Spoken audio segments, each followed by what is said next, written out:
Hello, everyone, and thanks for listening and watching the Italian American Entertainment Podcast. I'm your host, Vince Chiarelli, and today we have the great singer and entertainer, Anthony Nino Lane. And Nino performs with his band at many Italian festivals and venues, and in addition to owning the Fox Theater in Salinas, California. So we'll talk about his music and his theater and all that with this show. So welcome, Nino. How are you? Good, Benny. How are you doing, Vince? Oh, hanging in there, and good to see you. It's been, we've talked over the years, but it's been, 4 years almost since actually saw you in person in Portland. So Yeah, it's been a while, but good to see you. good to see you. It was great to meet you in Portland with all the other guys. That was fun. That was Nice. fun. Yeah. So how I always start this show is to start, since it's about Italian Americans, is to start off with where you're from now, where you're living, but where in Italy or Sicily, wherever you're from, where do you trace your ancestry? Okay, so I'm living in Salinas, California, just outside of Monterey. I've been living here now 8 years. Before that, I lived in Monterey for 20 years. I had a Okay. nightclub there. Previous to that, I lived in LA for a year.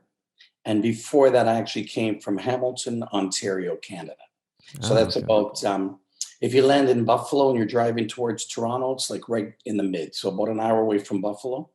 So Okay. a lot of my relatives are in New York. My kumparis, my godfather, everybody's from there.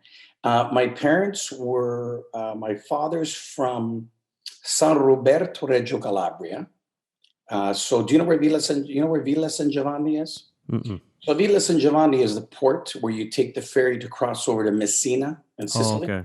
Okay. Sure, sure. The villa, my uncle still lives there. So the Villa San Giovanni, 45 minutes up the hill, is where my father's from, a place called San Roberto. And then 45 minutes the other way, my mother's from Dalianova, Reggio Calabria. So they're both from Calabria. Okay. And they immigrated. My mom came over on the boat, I think, in 1952. My father came in 1950. So he immigrated to, he was 30 years old when he went to Canada. They got married. They're actually 45 minutes away from town to town, and then they meet, of course, in Canada. Got married, Hmm. and why when we were born, my sister, my brother, and I think I was 5. We went back to Italy for like 6 months. We stayed there for 6 months, which was a great experience. Mm-hmm. And then living in Canada, there's so many Italians. I mean, I don't know if you know this, but we're close to Toronto. The census in 1989, 3.6 million people in Toronto, 987,000 were Italian. Wow. Imagine that. That's crazy. It is crazy. So they built a lot of the railroads. They built the a lot of the concrete and brickwork were done by all the Italians back then. My everyone in the family was either a bricklayer, tile setter, concrete, all that stuff. So, yeah. So my dad was Reggio Calabria. He did lumber with his father. So they owned a hill in San Roberto, and they would make lumber. He was doing that since he was 8 years old. Hmm. So he immigrated I guess, yeah. So when he was 30, so 25. Hang on, 1925. 1955 he immigrated. He was 30 years old. Oh, So wow. yeah, so growing up in Hamilton, it was a very big Italian population. And so by the age of 8 or 9, I started singing, of course. I had my first paid gig when I was 10. And we did all the Italian, so all the baptisms, the Oh, yeah. weddings, you've been there. Oh, yeah. So we did all that. We did my brother had a band and I had a band. And so he was a great drummer. I was, let's say, a really good singer and a very mediocre guitar player. Same as me. Like, let's put it this way: when we got a record deal later on in life, I'll tell you, they were going to fire me if I didn't get better. They said, "We're going to keep your voice, but you're not the guitar player anymore." So that kind of put a little flame under my to get more into what I was doing musically. Singing was easy, came easy. Yeah. So I was 9, and I would do some freelance gigs with his band at these Italian functions. And the keyboard player, in my brother's Italian band, his sister was dating this trumpet player, like those old, back in the days that the bands that would stand up when they played the trumpet, and they had all the stands with the name on it. It Yep. was called the Harmony Dance Band. Hmm. So they saw me, And he goes, "Hey, you want a gig?" I was 10 years old. And I sang all the Italian stuff, like five, six, seven songs in Italian. They did all the big band stuff. And then they paid me $20 a night. We opened up for like the original Ink Spots, the Diamonds. So all these shows in Hamilton, Toronto, we would go open. And then, of course, the weddings and stuff. And so then after about 2, 3 years, Frankie's band didn't want me in the band. My band didn't want him as the drummer. So we quit and started our own band. And that's when we went from Italian. So we did Italian music for about 5 years. So when you say Okay. Italian music, it's funny. We get our start from the weddings and the thing, because that wasn't it's not like you're going to be a big Italian star in Right. Canada back in those days. So we did it for about 4 or 5 years. And then in 1970, a little older than you think. So 1977, we started recording our own music, always original music. And then I started touring in 1980 when I was 16. Wow. Toured from the age of 16 to the age of 24, straight through, 52 weeks a year. Wow. The only time we took off was Christmas to be with the family. So you know how hard it is to make it as a musician. But Mhm. we made it for like 9, 10 years on the road. Wow. Really great years. We had one record with CBS, and then two in the one record with CBS, one record with Track Records. They were a record company in Canada, out of Toronto, and then the third one was on our Lane Brothers Records label. We did our own label. We actually made more money on the latter one than the other ones Yeah. because we controlled everything. Right. Right. CBS, sure, they put up the money. We had great. I mean, we had some. We really should have been bigger than we were. And then, of course, it's a lot harder than you think. But we were pretty big in Canada. We sold some good records. We had we did a music video for a song. Oh my God, what's it called? Tonight in the City. Oh, I'm going blank. It was our first single, and we did a music video. Of course, Okay. on film and everything back then. This was 1983. So now I'm getting. So then the music brought us to our manager was a guy named Bob Dostocki, who was with Irvin Azoff. They managed the Eagles and everybody. Hmm.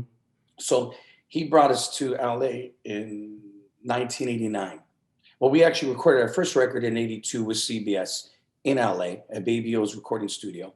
Our engineer was Ed Cherney. He was just deceased. Very big, grew to become a very big engineer. Bob Dostocki produced us. He produced soundtracks like Heavy Metal, Fast Times at Ridgemont High. He managed the Ides of March. Remember the Ides of Oh March? yeah. Yeah. Song? He was their manager. Yeah. He. I can't remember the lead singer's name, but he lives out here in the Chicago area. So Yeah, what's his name? I don't know. He's got purple hair. Because Bob's from Chicago. Oh, And okay. Bob actually was the one who introduced Tommy Shaw to Styx back in the days. And so he brought us to LA with Irving, with Irving's Power and stuff. We did a lot of showcases. The labels were hot on the band. And of course, luck, it was 89. So, from 89 to 90, the music changed like that. Yep. So it was like they took all our tapes, threw them off the counter and said, let's make room for the new sound. Right. So we missed out on that. We ended up 1989, 90, we ended up doing a gig. We did a show. We did a show with Smokey Robinson was on it. It was the Natalie Cole show. It was really weird. I watched the video back a couple months ago and realized it was a battle of the bands, right? So they saw us at a club and they said, we want you on the show. Well, we really don't do that stuff. But then when they told us how much we're getting paid, I'm like, yeah, we'll be there. So that was the first year we couldn't go for Christmas holidays because the return flights coming back from Florida, because that's my sister and everybody lives, we would have missed the show on January 6th. So we stayed in LA. So we get a phone call from our agent. He goes, hey, you guys want a gig up in Monterey since you're in town? They're paying some good money. So he says, yeah, we'll go up there. So we go up there and we killed it. We killed it. So that was, I'm telling you this for a reason. So we killed it. So we go back to LA and none of the labels are interested in us now. Okay. And everything was falling apart. And we had multicultural visas through the American Federation of Musicians. So we had about 3 months left on our visas. Hmm. And we're ready to figure out what are we going to do. Now, you imagine we drove. So when we came here in 89 to LA, we drove from Toronto 52 hours, set up, did the showcase, and drove back. Jeez. On the drive back, we're getting all these phone calls. Hey, this label's interested, this label's interested, blah, blah, blah. And back then, remember the phone was like this big, a big box we carried.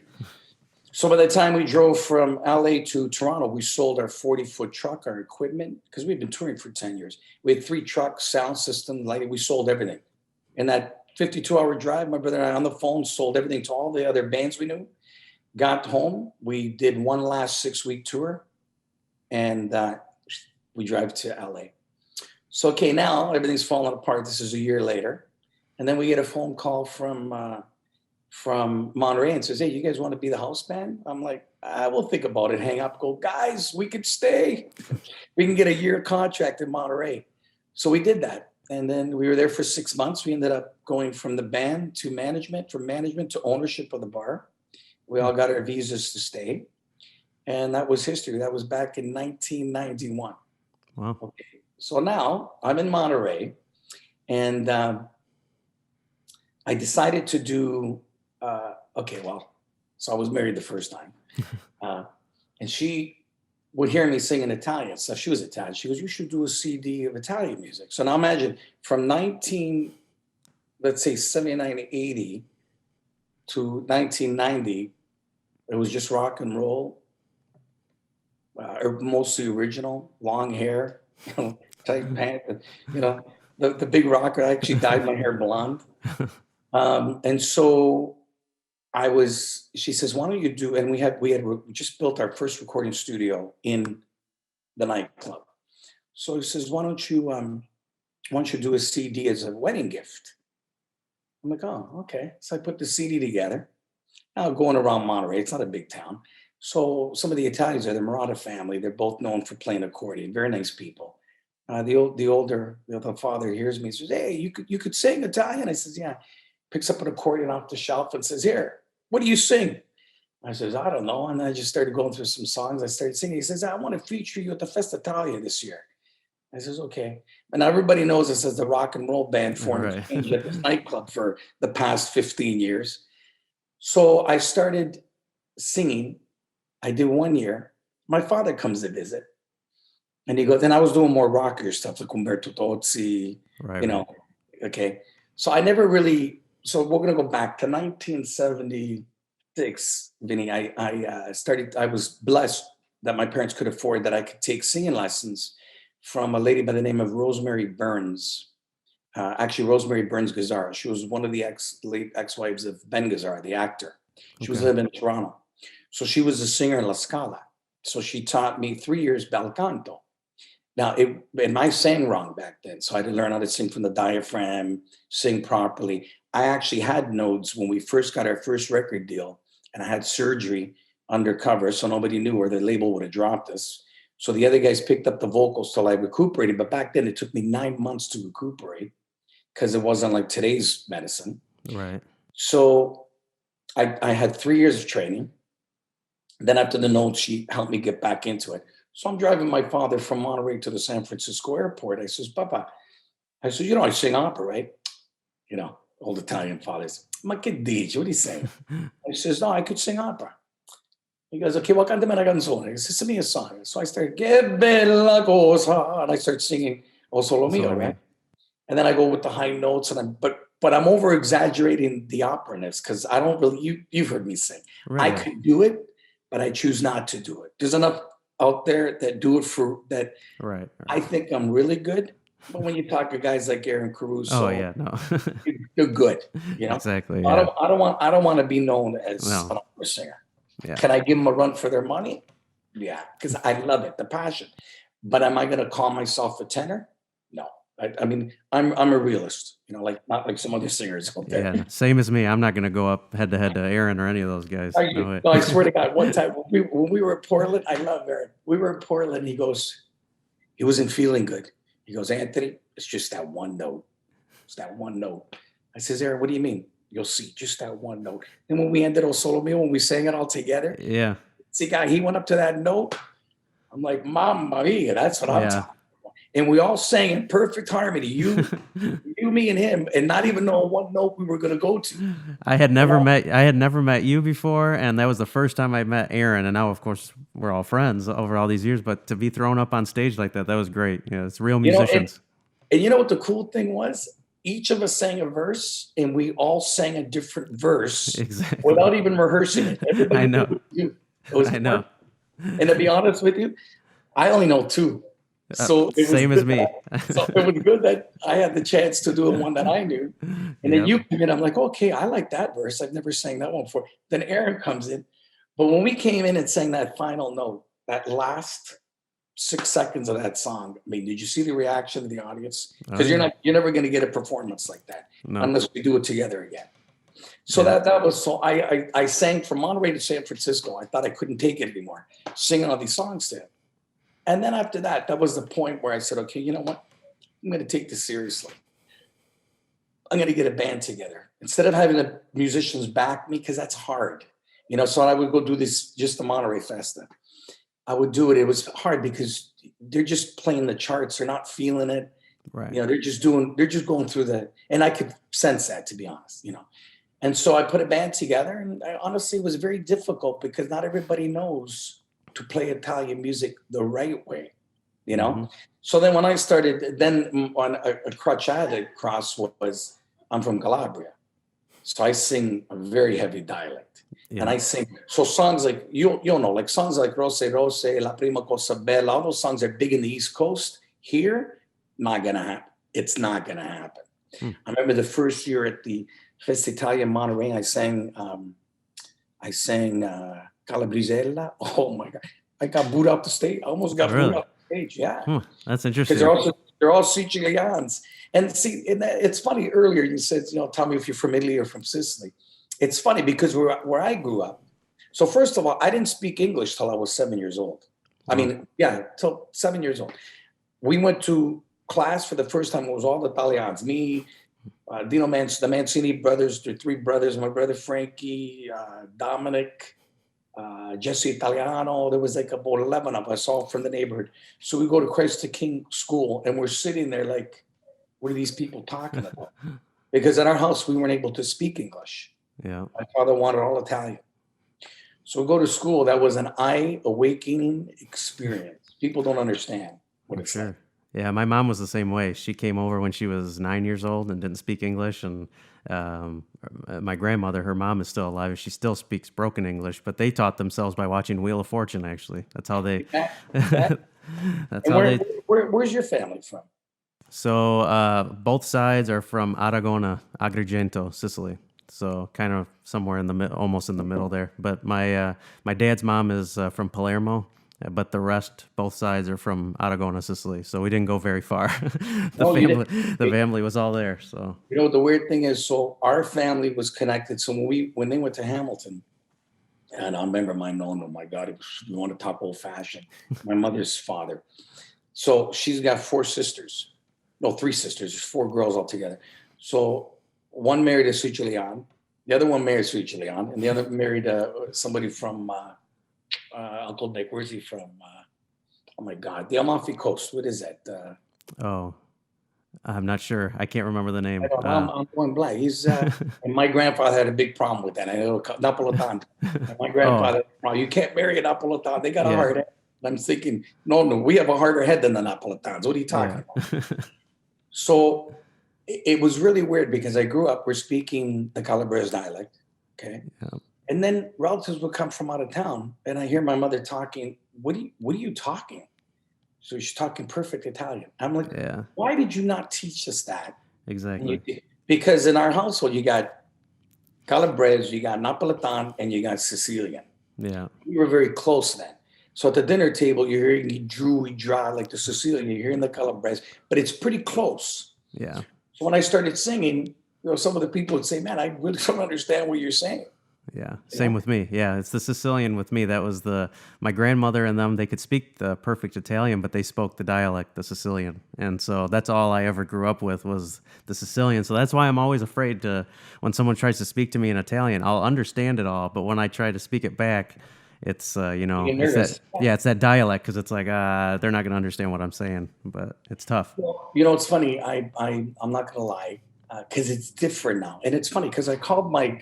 I still have a lot of family in Italy, so I called my cousin Horazio, and I says to him, "Okay, so I sent you some links to some videos and stuff. So our last CD we recorded in my studio at the theater, and so we wanted to do something different. Not because I've done 7 albums. I really don't promote the first 3 or 4 because I'm not happy with the band. Recordings were great, but I really want to promote my band now because we've been together for 2.5 years. We're like a wonderful family with the violin, the sax. And I really don't want to do shows where I'm selling CDs that don't represent them, that Right. represent us. So, and you know what that's like. So Hmm. I'm after that. So with this new album, I said, we're going to go in the studio and we're going to practice the beds together and we're going to experiment together. And I want the sax and the violin to become one instrument. There's not going to be no freestyling. We're going to write the parts and we're going to make it count as that sound. And I says, I know the true Italian sound is accordion, but we can also utilize the sax, which is big in Italian music also, and Hmm. the violin, which in a lot of Calabrese music, they have the one you play like this, but of course Somalia can make anything sound like anything. So that's my roots is the Calabrese, tarantella, and all that sound. That's what I grew up around. Okay, Right. so I wanted to do something a little different. So in the studio we started doing that, and then we blossomed to 5 singers in the band out of the 6. Sharky, the drummer, doesn't sing, and it was really nice to do this. So when we did "Hey Jude," Bello Chimaroni, which is Brown Eyed Girl in Italian. Hmm.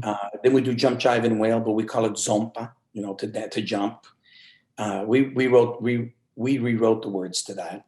And "Hey Jude," the words are close to the original, but we kind of made it to make sense. So we do all these words. I sent it to a couple of cousins and stuff, and they're like, "Wow, those are amazing," blah blah blah, the lyrics. And I was a little just like you. I'm really cautious on the words because if I'm going to get this out there, I want it to be right. So I had an Italian coach here in Santa Cruz, Anna. So I started reviewing the music with her, and she was making some changes, um, minor changes, but big changes because the meanings are completely different. So I'm not gonna lie to you. So I worked with a coach, and then that blossomed into her teaching me. I haven't really studied it in 6 months, but I'm learning more. And even my mother, like when I speak to her, I speak more the proper Italian because that way, when someone asks me a question, I don't Yeah, get scared to answer. Just like you said, yeah, no, that's good. I wish I would do that more, but but it's you know what's funny? I go home, I speak Italian 24/7 because it's all the relatives. We all speak the same dialect. If it's Sicilian or Calabrese or Napolitan, we all understand each yeah, other yeah, yeah, yeah. because Those are we all grew similar. up together, Yeah, right? yeah, yeah. And the Napolitano. For some reason, I understand the Napolitano very well. Very, yeah, It's similar, but I think a lot of it had to do with most of the Italian songs are Napolitano, are the big ones. So yeah. growing up with that in your head, you can kind of get the gist of what they're saying, and you kind of latch onto it very well. But it's interesting, I have a song that I wrote. I went to Italy.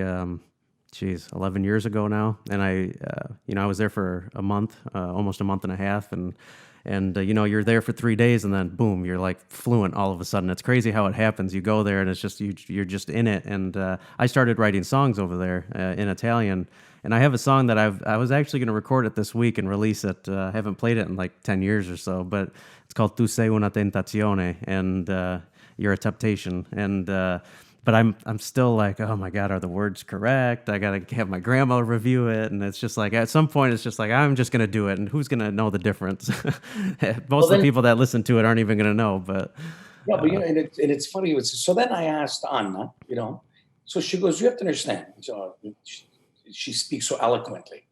She goes, you have to understand. So then after we had this conversation, I'm going to tell you. Then I called my cousin in Calabria, and I speak to my uncle Luciano. That's my father's youngest brother, and And it's weird because we're pretty close in age. I'm 57. He's 64 or 65. Hmm. So it's nice to have some, because he's the only one left out of all the family on my father's side, and that only my one aunt of his family went to Canada. All the other ones were still in Italy, all of them. Hmm. My Tia Maria just passed a few months ago. God bless her. She lived a good life. I think 90, 89. Wow. Which is to me is a great. Oh, yeah. 91. She lived a great life. My grandmother on my father's side died in 94. My grandfather 96. Imagine. Wow. And unfortunately, we lost my father to cancer at 85. I think he was 85. So, but I mean, so I called him, and even Anna was telling me, she was, well, here's all this lesson we're learning. She goes, well, just think about it. She goes, my parents didn't have education. Okay. She's saying this to me. Okay. So they're uneducated. I went to school. My kids are going to go to school. So they learned the proper Italian in school. Our parents only learned what they were taught by their parents, who didn't go to school either. Right. Right. So then I said, so then I talked to my cousin Horacio. I says, Horacio, when did everything start changing? He says, Nino, and he started to say, is we started to have to learn, because our kids will go to school, come back, and we're learning to speak the proper language from them because they're more educated. Our kids are more educated than us. Mm-hmm. And I said, and that's how it started to happen. So instead of them talking in the household our language, they're talking the new languages being taught in school. And let me tell you something. I've been studying it now for a year, and it's difficult. The words are very difficult. Mm-hmm. Like when we wrote with Jimmy, the words to it, Jimmy did most of the words for Hey Jude. They made complete sense to me, right? Mm-hmm. And then when Anna read it, she goes, "You can't say this." How can I say? Non puoi cantare. You can't sing, Right. right? She goes, "You can't say that." I understand it though. Yeah, exactly. So I said, but she goes, "Yeah, but if you're gonna be correct, you got to say puoi iniziare." And I'm like, okay. Okay. So then when I sent it to some people in the business, like Italians that I know, like my uncle, okay, guys who, or even the guys from Etno Sound, they're another band from Calabria that we do some dates here in Salt Lake City and stuff with, and they're really big in Italy. They're huge in Italy, and we do a lot of dates with them. And I'm gonna actually tell you a little story on them. It's got to be right, because if you want to sell your music in Italy, because honestly, Hey Jude is a very tough song to do, because you're doing a Beatles song. Now, you and I can understand that as musicians. You just don't do a song and make it your own if it's not going to be good. I don't know if you've heard it or seen it, but I put a lot of time into the video. Yeah, you did a good job. Thinking it. And each of the scenes that you've seen was a scene of one of the Beatles videos. Okay. So if you look at the clothes that I'm wearing or the band, there's 3 links. If you go to the song on the different shows, just put Beatles, Hey Jude, different shows, whatever, and you'll see and you'll see Paul in that red jacket. Mm-hmm. Okay, so we mimicked everything. We were going to cut between us and them in the video, and then we thought if we release it, it's probably going to get taken off because we're using Beatle material. So the only Beatle material I use is at the very beginning when we see them on the TV. So then Hey Jude doesn't have any strings in it. So I'm a Beatles lover.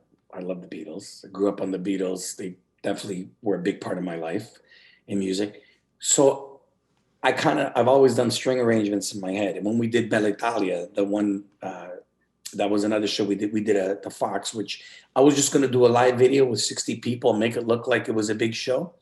And my assistant said to me, you always do everything for everybody. Do something for you. Let's make this into a big production. So I got the screens, the whole thing. Anyways, we started selling tickets. We sold like 385 tickets, but that's just the downstairs seated.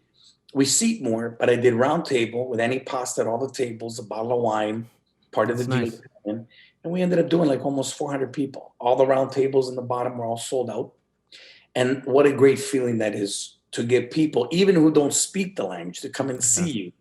And that was the first time I actually did more operatic tunes like Nessun Dorma, Brucia la Terra, but more of operatic, I only played the guitar on one song. I actually fronted the band with all my guitar.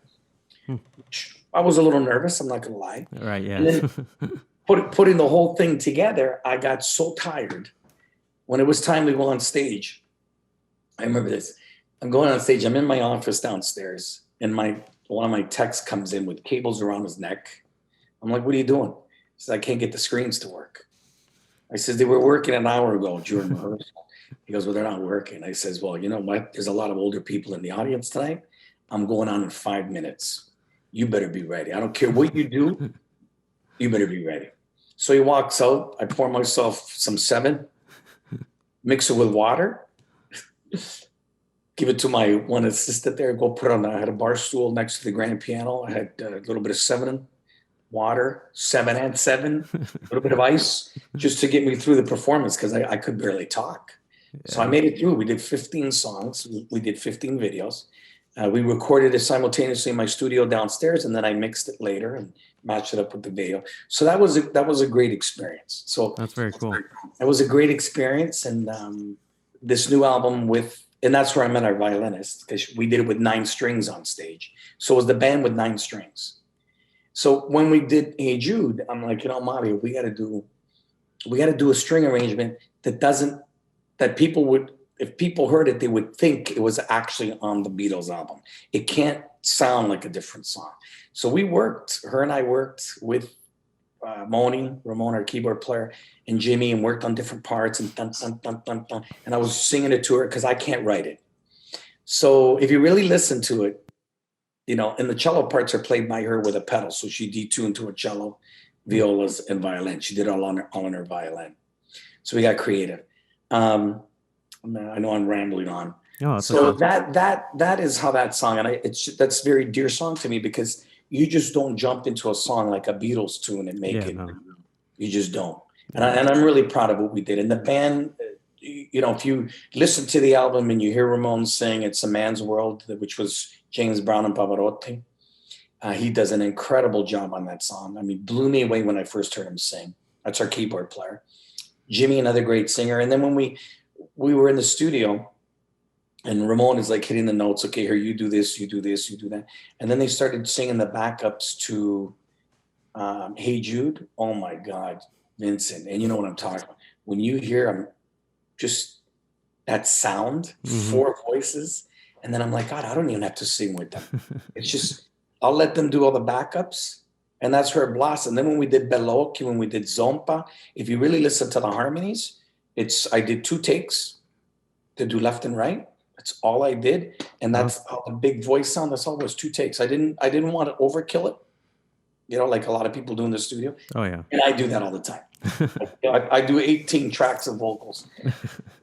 But I wanted to do it pretty simple, and that's what happened. So I'm really happy that that day I was driving with my dad, that I actually did that and started that again, because I think I was 30, something 25, 35, maybe I was like 38, 39 years old.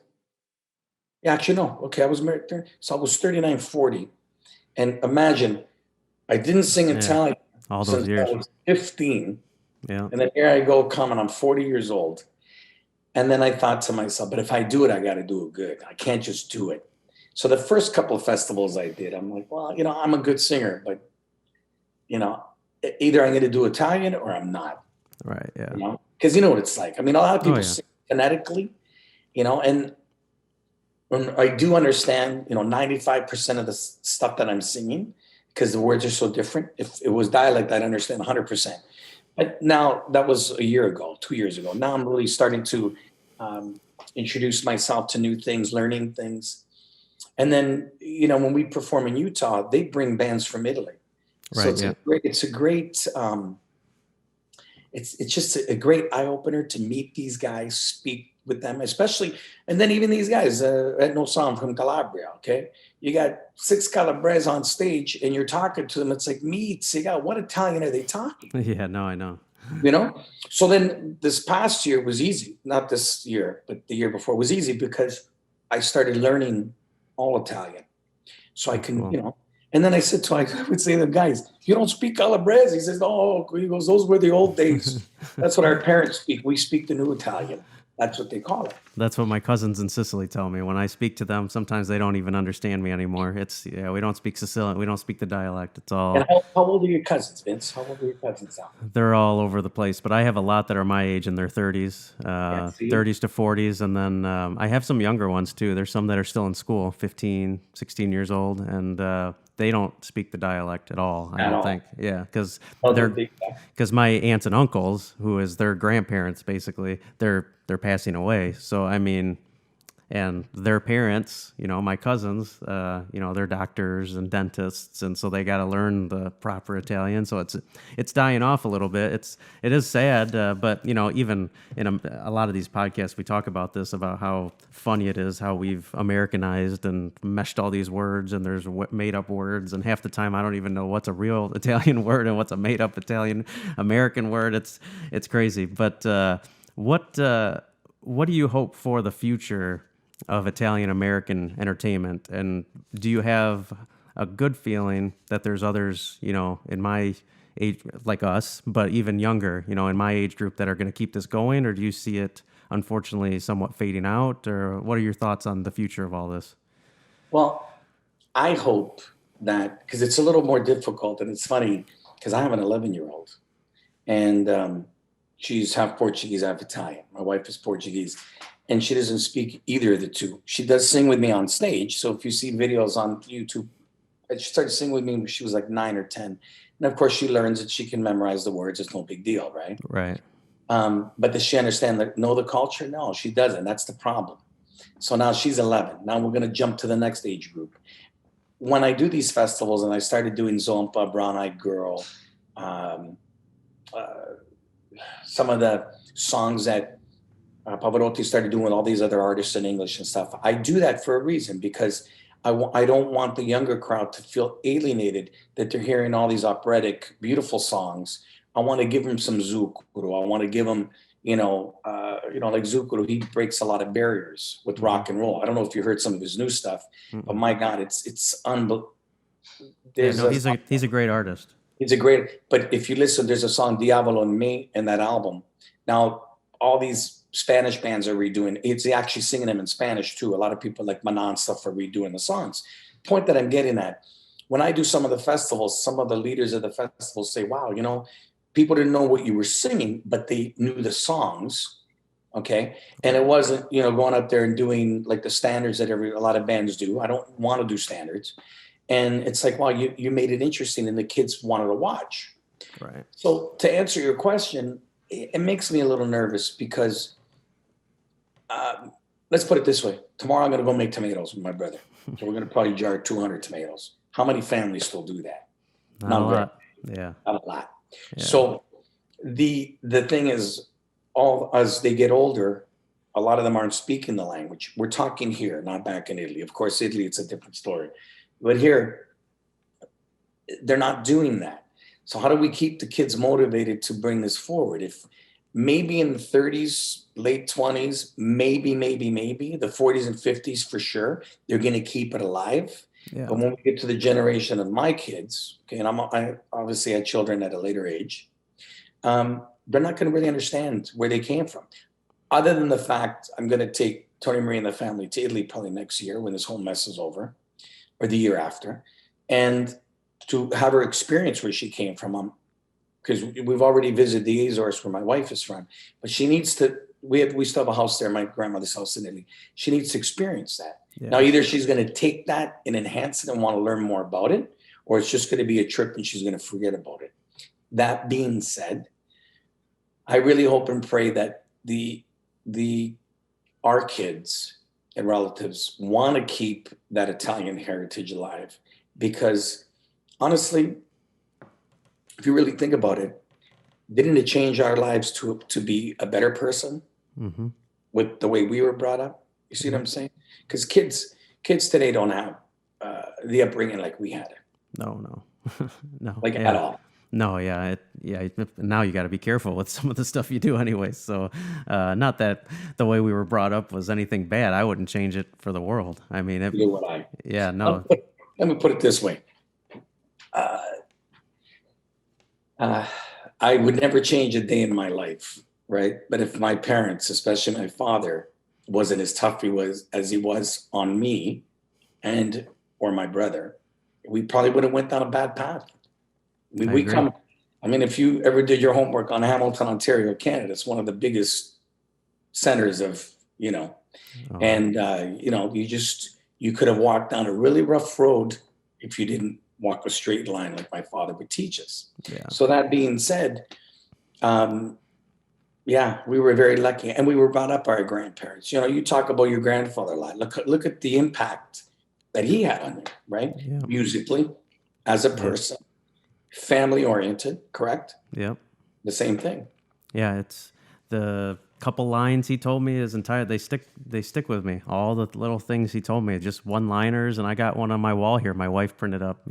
We did a video about me and him that the city produced, and he just out of the blue said something, and it's just stuck with a lot of people, which was, "Don't be jealous of anybody. Be happy for everyone, and everybody will be happy for you." And it's just like my wife loves that. We put it on our wall here, and it's just, What's the line? What's the line? don't be jealous of anybody. Be happy for everybody, and everybody will be happy for you. That's that's that's the way he lived his life, and a lot of things with business too.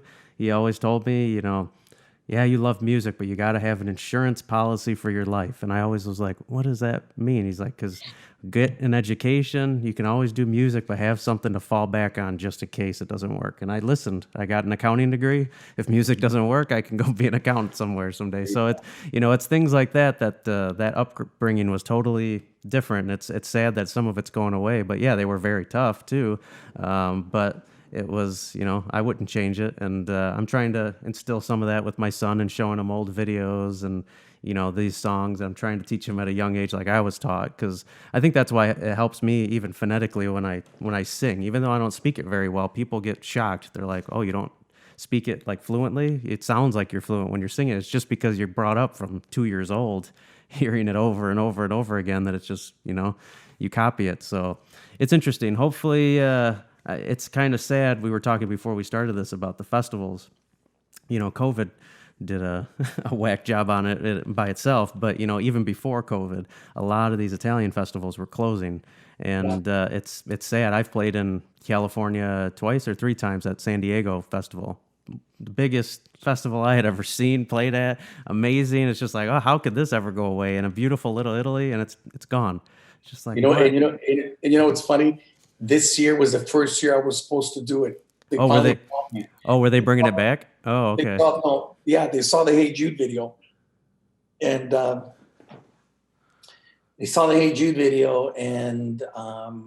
a live video they did in Monterey, 12 minutes of us live. Of course, you can't hide anything in live. Right. And them in Portland were interested. And then both festivals went away. This is before COVID. Oh, okay. Because, I mean, this is for last year. I'm sorry. Right. So last year, I was supposed to play Portland and San Diego. And then just a few months before, it's like, we just can't budget it. It's sad. Yeah, I know San Diego was a free festival, and it was only 5 blocks, 6 blocks by one street, and I was amazed at how many people showed up to that festival. It was amazing. Is that crazy? Yeah, but Portland was also an amazing festival. They the area that they did it in, right in that little downtown, was a cool little spot for that. Beautiful. It was, but and again, what killed them was the rent, and all the bills went up. They raised, again, you can only afford so much, right? yeah. So when the rent and everything goes up, and the people supporting it, and the donations go down, you can't make it work, and that's sad, because that was, I mean, you've been there. That's what a beautiful place. Yeah, no, and a lot of it's just economics, pure economics, but also they have the fear of the 20, 30 somethings not enjoying it, so we got to make it more whatever country music. We got to add this in, and I think that somewhat kills it a little bit. So I think there's a fine line of appealing to everybody, but also you can't make an Italian festival, all just country music and cover bands. So there's like a fine line there where it's got to be authentic. Because my one line I always say, and I've said it a million of these podcasts, is you don't go to a Mexican restaurant and order a hamburger. If you go to an Italian festival, you want to feel Italian. You don't want all these, it's great to accommodate to everybody, but you don't want, Oh, I saw the I would Google other festivals to get into some new festivals and stuff, and I'm looking at their lineup. I'm like, tribute to this, tribute to that, I know. tribute to Led Zeppelin. I'm like, okay, this just says Exactly. to me, how does that make sense? It It's doesn't make sense. yeah, they just want the crowds at night so they can make more money, but it kind of kills the authenticity of it. But what are you going to do? So, but before we end this, so what's next for you guys? I know it's tough right now with COVID, but what's next for next year or the year after for you? Do you have any? I know a lot of people are doing virtual things, or do you have upcoming dates, or how can people find out more about you? How do they get your CD? All that good stuff. Well, the music is available on Spotify and Amazon and the new CD, which is Canto Italiano. So we do, and it's funny, we ended up doing like 15 songs because I didn't know which ones to choose, and everything was going down the right path, right? And actually, at the end, Tony Marie sings with me in a song, and you have all these sayings you were talking about. Well, every time I used to say to my father, Pop, we go to a gig, it's like, we did okay, we didn't do great, and blah blah. My father would say to me, he goes, if you went to a tour of 9 months, and at every club you have 20, 30 people that like you. When you add up all the 30, 40, 50 people times all the places you played, look how many people like you. You got to look at it that way. You can't look at it as how am I accepted, right? Yeah. And you got to make them want to be a part of you. So my father would teach me this. So I would say to him, Pa, I wonder what's going to happen next. And his line would always be, como voli Dio. That's what he would say to me. Mm-hmm. Como voli Dio. And his mother used to always say, my nonna used to say that. So I was in the studio one night, and I was thinking, I want to write a song, Padre Mio. So it's on the record. It's the first time I wrote an original, actually, in Italian. I've written many songs over the years, of course, because we wrote English music. But it's Padre Mio, como voli Dio. Those are the words that my father used to say to me. And I translated that in Italian. And I sat in the studio one night, of course, with the E minors and the A minors. And if you listen to the CD, it's on it. It's called Padre Mio. And it's a duet. Tony Marie sings in English on the first verse. I sing the second verse in Italian.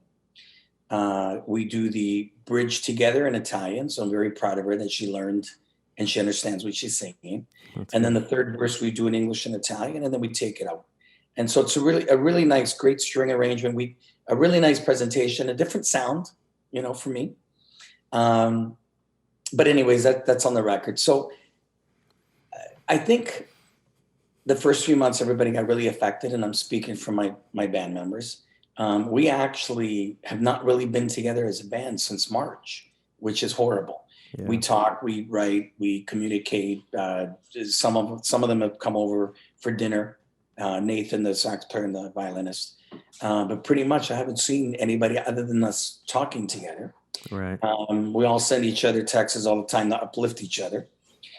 I'm thinking from the Fox to do a virtual soon. Obviously, we're going to have to rehearse. It's been months. Right.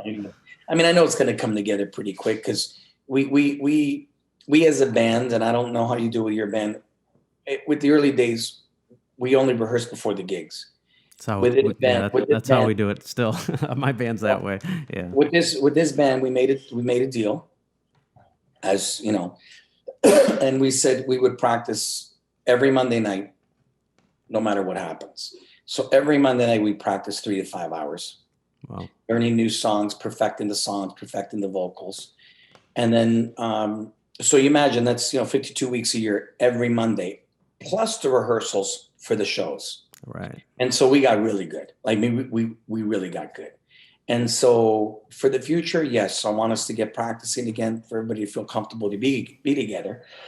I do want to do, I'm working on, it's kind of a funny video, but I did the Tarantella Napoletana. Mm-hmm. So if you heard it on the record, it starts, first I was afraid, I was petrified. Oh. Because it's an A minor. Right. And one day it just came up, Ramon started joking with that because it's an A minor. And then Amalia started singing. I'm like, wow, what a great way to start the tarantella. I don't even know what's hitting them. So we recorded and we do this really funny thing. So I'm going to come out with that. I want to do a beautiful video for Padre Mio. So that's going to come out next. So before Tony Marie gets much older, because we recorded this last year, I want to do a beautiful video probably in a studio or a green screen so we can impose whatever we want. Sure. We are working on the group Ethno Sound that we were talking about. We played with them in Utah 2 times in the last 4 years. Well, I found out that they headline at, and so where I'm from, San Roberto, my father, it's like 3,000 people, okay, up in the hills. Mm-hmm. And they do the Festa de St. George, the first week of August. So you know who St. George is, the one who slayed the dragon? Yep. So they did the festival. They were supposed to do the festival this year. And they did it 3 years ago. I says, wow, you went to San Roberto. So then my cousins and my uncle, it's like, you know Ethno Sound? I says, yeah, we play with them over here. So I FaceTime, we're all talking with them in Italy and stuff. And so they were excited. So my one cousin says, you know how nice it would be for you to come to your father's hometown, because they still live there, and play as one of the bands? He says, I know we can't pay a lot of money, but we can help with the flights, with this, with that. He says, honestly, we can stay at Nona's house because it's still there. Right. Our house could sleep 8-10 people. So that we don't have to pay that money. We're all good cooks. So we'll figure it out. And then so then Ethno Sound's like, my God, if we do the festa in San Roberto, it'd be great if we play together. So I was trying to do that this year. And then of course that fell through because of COVID. Right. But if it changes for next year, I'd love to do that. That's going to be, I think, a very big high for the band and for us to actually go to Italy and perform. Mm-hmm. And then my mother's from Dalianova. And the following week, they do the Festa della Madonna in Dalianova. And I've been to that many times in my life when we go there. And it's amazing. I don't know but here's a little town, I'll tell you, like another 2,000 people. And then there's 50,000 people for the Festa. And they got 3 band stages. It's crazy. So I'd like to stay there for 2 weeks, maybe 3, and do that with the band would be ideal. Even if I know there's some people that want to help fund it. I would definitely do it. It'd be a great experience. So with that in mind, I'd like to really try to open the doors more for next year. It's really difficult because I don't know what it's like for you, but I can't even really think about doing the next album. Yeah, no, I don't even feel like we've got it enough out of the last album because there's so much stuff, and I don't want to just forget about those 15 songs. I know. So we hang on to that. We're learning 2 or 3 new ones. We've already been communicating back and forth with the guys for the next tour when we get back out there. But I am going to get a lot more creative with my intros, outros. Honestly, lose the iPad. Become. I'm not gonna lie to you, become a real band. I mean, sing, right. Yeah.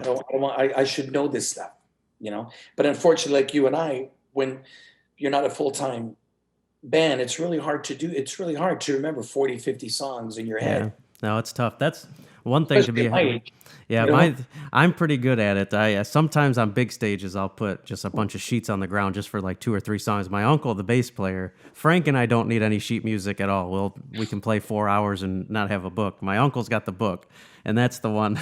Sorry, Uncle Tony, if you're listening, but we got to get him off the book because I hate the flipping of the pages when we're on the stage. But what are you gonna do? That's all right. It's funny. What are you gonna do? It's funny because I have a problem. That first line. So that happens with me. There's times where I'll freeze and I'll look at Frank and he'll have to say the first word and then it clicks. So they come, like one time they come in with Caruso. And we're hitting the E minor and I'm just strumming the E minor. I turn to Jimmy. Jimmy's like 6'2", so I got to turn to my left and up. I'm like, and he's like, "Kumbari." I says, I'm trying to think, and we're 18, 20 bars in. So then, get dope by Mariluce. That's it. I got it. It happens to me sometimes. It happens, yeah. I have it in front of me, but then that's another bad thing is you have it in front of you and you're going to look when I don't really need to look, right? Exactly. That's what happens to me. That's why I said no more, because you just stare at it sometimes and then you become focused on it. And I'm just like, if I don't remember the words, I'll make it up. No one's going to know the difference anyways. Just make it up. They won't know. But all right, well, what I'll do on this, I'll tag your website, Facebook link, all that stuff on this so people can find you.